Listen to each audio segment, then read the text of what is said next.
킹키TV. 안녕하세요, 킹키입니다. 그리다입니다. 눈썹을 그리다. 그리다입니다. 저희가 오늘은 그 합법화 문제가 지금 좀 이슈가 되고 있잖아요. 그래서 지금 류호정 의원님, 지금 세 가지 법안이 이제 발의 중이어서 저는 합법화를 했으면 좋겠는 일인인데요. 그리다 씨는 어떻게 생각하나요? 뭐 저희도 당연하죠. 뭐 반영구를 하고 있지만 뭐 예전에는 보통 저희가 다 외국에서 배워왔잖아요. 타투도 그렇고 반영구도 그렇고. 하지만 요즘은 외국 분들도 한국에 와서 받기도 하고 또 반영구 같은 것도 외국 분들이 오히려 저희 나라에 와서 배우고 있는 그런 실정들인데 실정은 맞나요? 실정이요. 실정. 네. 네, 실정이라고 했어. 네. 안타깝다고요? 뭐 법적으로는 어찌됐든 뭐 저희는 예술이라고 생각하지만 저희나 경찰 쪽 뭐 그런 데서는 범법자잖아요. 어찌됐든 그렇죠. 이런 부분에 대해서 뭐 취재를 한번 하고 싶었어요. 왜냐면 뭐 손님들도 잘 몰라요. 손님들도 지금은 굉장히 뭐 패션이다. 뭐 특히나 반영구는 너무나 사람들이 뭐 많이 네네. 하기 때문에 뭐 이게 불법인지는 전혀 모르시죠. 그래서 손님들이 그런 뭐 대화하다 그런 얘기 나오면 되게 깜짝 놀라시는데, 그래서 저희가 오늘 법 쪽에 정확하게 알고 있는 전문가 변호사분에게 가가지고 전문적으로 이제 여쭤볼 건데요. 안녕하세요. 킹키입니다. 오늘은 저희가 변호사님 법적인 조언과 함께 인터뷰를 하려고 왔어요. 네, 자기소개 부탁드립니다. 예, 안녕하세요. 저는 변호사 백종화라고 합니다. 지금 현재 이 소초동 바닥에서 7년 동안 변호사 생활을 하고 있고, 전문 분야는 형사 전문입니다. 근데 이제 이번에 아시는 분 통해 갖고 이와 같은 얘기를 뭐 타투법 관련해서 얘기를 해줄 수 있냐고 해서 고민하고 저 나름대로 좀 알아보고 이야기 나눠보는 시간 가졌으면 좋을 것 같아서 출연하게 됐습니다. 질문을 오늘 네 가지를 준비했고요. 저희 첫 번째 질문은 저희가 불법으로 되고 있는 게 언제 제정된 법의 어떤 부분 때문에 타투와 반영구 불법인지.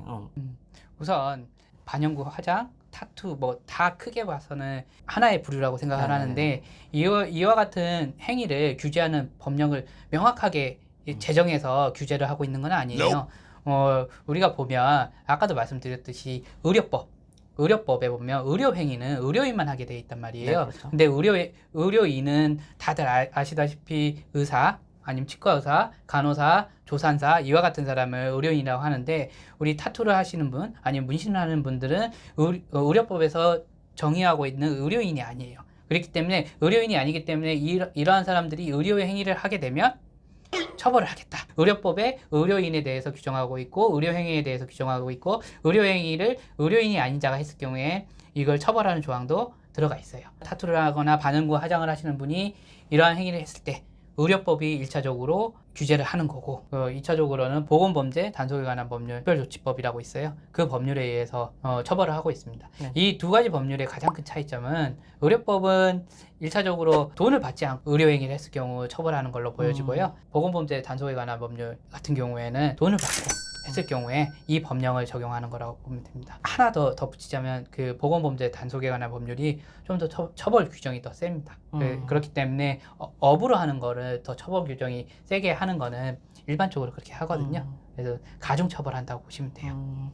뭐 영리냐 비영리냐에 대한 예, 차이가 돈을 꽤- 받느냐 안 받느냐의 차이죠. 돈을 받고 한다는 것 자체가 사회적으로 더 크게 영향을 미칠 수 있을 거라고 생각하기 때문에 가중 처벌하는 거라고 보시면 돼요. 예전에 뭐 이제 문신, 이렇게 타투, 네. 저는 옛날 사람이라고 문신이라고 하는데, 타투 같은 경우는 지금 현재 뭐 최근에 좀 많은 사람들이 하고 있기 때문에 문제가 되지만, 아주 과거에는 그러니까 불법 의료행위가 많이 있었어요. 그때 같은 경우에는 불법 의료행위가 이걸 돈을 받고 하게 되면 국민 안전에 크게 영향을 미칠 수 있기 때문에 그 부분에 대해서는 강하게 처벌하고 규제해야 된다.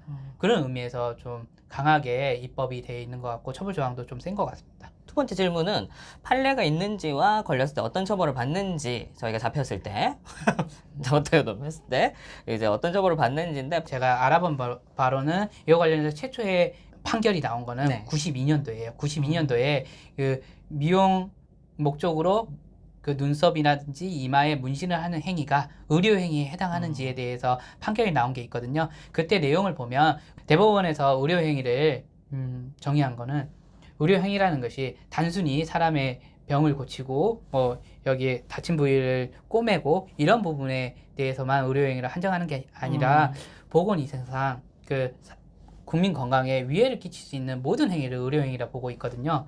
그렇기 때문에 이 의료행위를 포괄적으로 규정하고 그 다음에 여기서는 반영구 화장이었겠죠. 문신환행의 과정 중에 소독을 하거나 눈 쪽에 뭐 바늘로 찌르거나 이런 행위 자체가 국민의 건강에 위해를 가할 수 있는 행위가 될 수 있다라고 판단했기 때문에 이거를 의료행위에 포함한다고 판단을 한 거예요. 아까 말씀드렸듯이 이거를 처벌하는 법령은 의료법 그리고 보건범죄 단속에 관한 특별조치법, 보건범죄법 이 두 가지인데 조항 자체로 보면 의료법 같은 경우에는 처벌 조항이 5년 이하의 징역 그리고 뭐 얼마 이하의 벌금 이렇게 되어 있거든요. 근데 이제 구속 여부를 하니까 그 징역형만 제가 말씀드릴 거예요.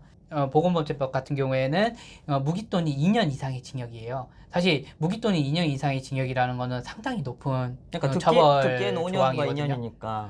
근데 상한이 5년에 있다라는 거랑 하한이 2년에 있다라는 거는 좀 다른 거예요. 5년에 있다라는 거는 1개월부터 5년까지 판사가 선택해서 선고를 할 수 있다. 2년 이상이라는 거는 무기 또는 2년 이상이라는 거는 판사가 자기 직권으로 깎을 수 있는 게 2분의 1까지예요. 그러면 법령에 정해져 있는 게 2년이라고 하면 1년부터 시작하는 거예요. 무조건 1년 형은 줘야 된다는 거예요.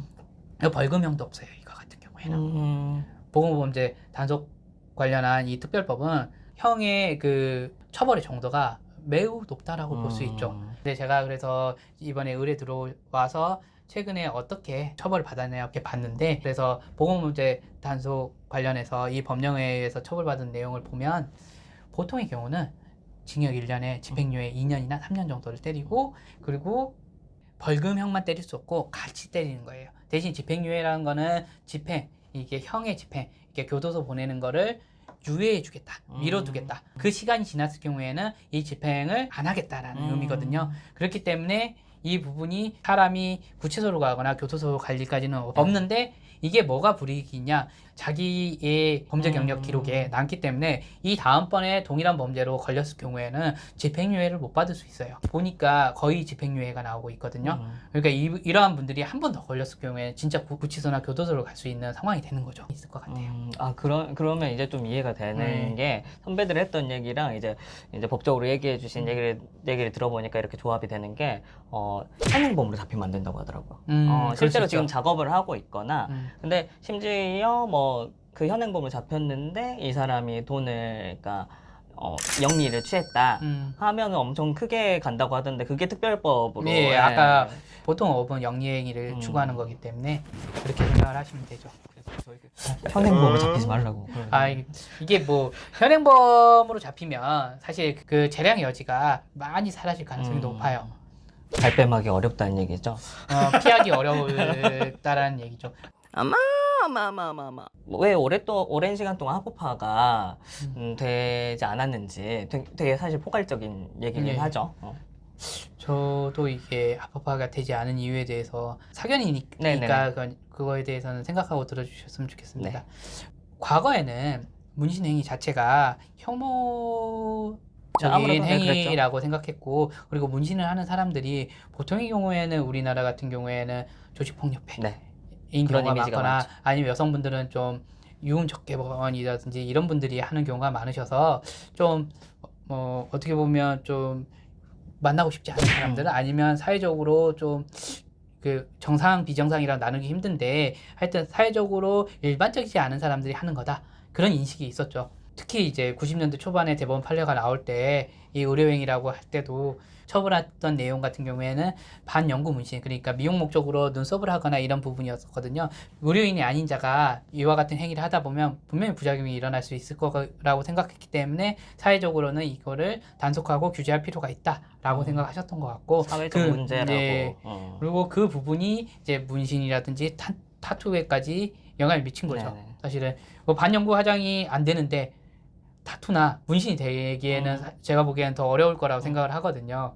그런데 이제는 사회가 많이 변했고 시간도 많이 변했기 때문에 하지만 이제 관련된 유관단체에서 뭐 그 의사협회라든지 치과의사협회라든지 관련 단체에서 각각의 생각이 다르시기 때문에 이와 관련해서는 사회적 합의가 필요하지 않을까. 그렇죠. 의료법에 저희가 음. 위반이 되기 때문에 그런 단체들하고도 조율도 돼야 되고 네. 나라에서도 받아줘야 될 거고. 네. 그래서 약간 그런 것들이 지금은 되게 활발해지고 있는데 일단 법이 제정되더라도 굉장히 시간이 오래 걸릴 것 같아요. 왜냐하면 뭐 관련된 법이 없었기 때문에 그거에 관련된 것도 계획을 세워야 될 거고 뭐 자격증을 만드는데 어떤 부분들이 있는지 뭐 이해들이 서로 얽혀 있으니까 아마 그것 때문에 굉장히 오래 걸릴 것 같긴 해요. 네 번째 질문인데요. 일본 의사 면허가 없는 타투이스트에게 무죄를 이제 선고했다는 그 예, 판결 얘기해 주셨는데 법조인으로서 우리나라의 이런 상황은 어떻게 생각하는지 의료법으로 지정이 돼서 예, 일본 판결을 제가 살펴봤는데 기본적으로 우리나라에서도 이제 그 타투이스트들이나 문신사들을 처벌하는 이유가 이 행위 자체가 의료행위에 포함된다라는 게 기본 전제에 깔려 있는 거거든요. 그렇기 때문에 일본 판결을 보면 그 대법원 판결에서도 이 행위가 의료행위에 포함되지 않는다. 이거는 그냥 예술적 미용행위라고 하고 의료행위에서 제외시켜버렸어요. 그렇기 때문에 의료행위를 하는 것이 아니고 그렇기 때문에 처벌할 수 없다. 예술활동이라고 예. 그러면 이 판결이 우리나라에도 영향을 미쳐서 이러한 문신행위 아니면 반영구 화장행위 이거는 의료행위에서 제외된다는 판단이 있다면 그러면 이걸 의료법이라든지 아까 보건법 단속관 특별조치법에 의해서 처벌하기는 어렵게 되는 거죠. 아마 일본 판결 이렇게 진행했다 그러면 우리나라도 참고를 하거든요. 그래서 그 부분이 영향을 미쳐서 우리나라도 그 문신 행위 자체가 의료행위에서 빠질 수 있는 판결이 나올 수 있지 않을까. 입법에서 제정하기 전에 대법원이라든지 아니면 헌법재판소에서 실제로 이와 같은 행위는 의료행위가 아니라고 볼 수 있다라고 판단을 내릴 수 있지 않을까 기대를 할 수도 있다라는 것이죠. 법이라는 게 영구 불변한 거는 아니라고 보거든요. 사회가 변화하면 그거에 맞게 법도 변화해야 되고 법에 대한 해석도 변화해야 된다고 생각을 해요. 그래서 문신을 하는 행위 아니면 반응구를 하는 행위가 과거에는 30년 전에는 이게 의료행위에 포함됐다라고 판단을 했지만 이게 사회적 공감대가 변경돼서 사람들이 이런 행위는 일상에서 접할 수 있는 거고 일상으로서 하는 행위인데 이걸 의료행위라고까지 본다면 일상에서 모든 사람들이 처벌받을 수 있다. 그리고 일상에서 너무 불편하다. 이런 생각이 공감대 생기고 그리고 또 이거를 판단하시는 법관분들이 그와 같은 내용에 대해서 공감대가 생긴다면 충분히 입법 말고도 법원의 판단으로서 변경될 수도 있지 않을까라는 생각은 있는데 그 부분은 제 개인적인 네, 그렇죠. 의견이고요. 기득권이나 주층 나이층 분들이 아무래도 나이대가 있어서 이런 타투에 관한 부분을 뭐 젊은 층에서는 굉장히 패션이고 뭐 이렇게 받아들이긴 하지만 위층에서 아직도 약간 음지의 뭔가 문화라고 생각하는 그런 인식이 있기도 해서 저도 네. 아직까지는 이제 이렇게 반영구 화장은 뭐 제 주변에서 너무 많이 보기 그럼요. 때문에 그렇긴 한데 타투에 대해서는 저도 한 적이 없고 제 주변에서 한 사람이 그렇게 많지는 않아요. 네네. 그렇기 때문에 이 부분이 막 몸에 와닿거나 그러진 않거든요. 하지만 이제 과거보다는 제가 아주 어렸을 때보다는 지금 이거를 문화로서 즐기시는 분들이 많고 사회가 변화하고 있기 때문에 언제까지 이 부분이 불법화되고 이제 불법화된다라는 거는 국가의 통제가 없다라는 거고 국가의 통제가 없다라는 거는 관리가 안 된다라는 거기 때문에 이걸로 인한 부작용이 또 생길 수 있거든요. 맞아요. 그렇기 때문에 입법을 추진하시는 국회의원들도 어차피 사회에서 많이 하고 있고 실제적으로 막을 수 없다면 입법을 통해서 이걸 관리하고 국민 건강에 오히려 위해가 되는 게 아니라 위해를 막기 위해서 입법을 해야 된다는 생각이 있으실 것 같아요. 그런 방향으로 나아갈 수 있도록 노력해야 되지 않을까라는 생각은 있습니다. 네. 오늘 좋은 말씀 감사합니다. 법적인 조언을 들어서 저희가 가려운 부분을 긁을 수 있었어요. 근데 말을 되게 많이 해주셔가지고 편집을 어떻게 될지. 아마. 그래서 오늘 도와주신 촬영에 감사드리고요. 예. 네네. 저도 이렇게 찾아주셔서 감사합니다. 네네. 감사합니다. 법적인 문제가 형사법으로 고민하고 있으신 게 있으시면 연락 주세요. 개인적으로는 제가 늘 저희 의뢰인들 주변 지인한테 말씀드리는데 변호사를 찾지 않고 법을 잘 지키시면서 사시는 게 가장 좋습니다. 그리고 정말 혼자 해결하실 수 없을 때 편안하게 물어보시고 싶으면 저한테 연락 주시면 제가 편안하게 답변해 드리겠습니다. 네. 남겨놓겠습니다. 네. 감사합니다.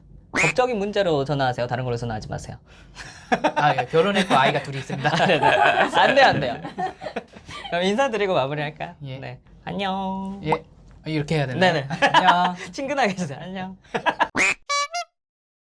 안 될 이유가 없지 않나. 지금 뭐, 검색해 보니까, 뭐, 환영구인이 한 직업 군만에서 20만 명 정도, 뭐, 타투인들은 뭐 정확하게 집계는 되지 않지만 한 5만 명 정도, 된다고 해요. 벌써 25만 명의 밥줄이죠. 뭐, 거기에 뭐, 이제 뭐 그 사람들 가족들까지 하면 어마어마한 숫자의 사람들이 지금 생계를 그걸로 이어나가고 있고 실제로 잘 되고 있고 하는데 대체 언제 법으로 되게 오래된 법이 많잖아요. 언제 법으로 계속 이렇게 불이익을 당해야 되는지 음지에 숨어서 이렇게 하는 거는 저는 아닌 것 같아요. 물론 어떤 분들은 지금도 뭐 세금 안 내고 잘 벌고 있는데 굳이 뭐 그게 합법화돼서 뭐 좋을 게 뭐가 있냐라고 하는데 그거는 아마 요즘 같이 완화된 시대라서 그런 얘기가 나올 수 있는 것 같아요.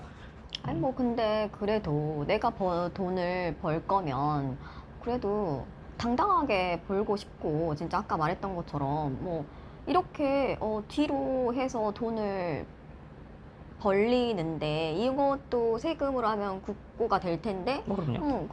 그런 부분들도 우리는 정말 낼 의향이 있지만 나라에서는 안 된다고 하니 그런 부분들도 조금 생각해 봤으면 좋겠고 여기서 이제 안 되구나 하고 끝나버리면 이제 앞으로 더 나아가 발전이 없으니까 합법화를 위해서 힘내봅시다. 파이팅! 파이팅! 이번 킹키TV 유익하셨다면 구독, 좋아요. 끄끄끄끄끄끄끄 눌러주세요. 알림 설정까지. 바이. 킹키TV